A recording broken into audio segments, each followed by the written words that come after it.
Hello বন্ধুরা, আমাদের artist room চ্যানেলে আরো একটি নতুন ভিডিওতে সবাইকে স্বাগতম।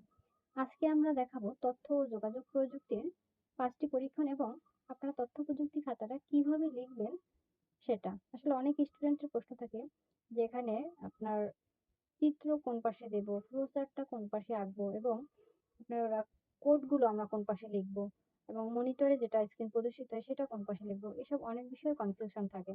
সেটা ক্লিয়ার করার জন্য আজকের ভিডিও। চলুন তবে ভিডিও শুরু করি। আজকে আমরা এখানে যে 5টা পরীক্ষণ দেখতে পাচ্ছেন, এই 5টা পরীক্ষণ আমরা এই খাতার মধ্যে করেছি এবং সেগুলোই আপনাদের দেখাবো এবং সেগুলো দেখানোর মাধ্যমে আমরা দেখাবো যে কিভাবে অন্য প্র্যাকটিক্যাল গুলো লিখবেন।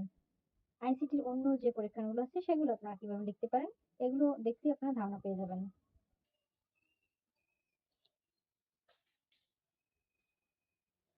আপনারা ভিডিওটি অবশ্যই পুশ করে তারপর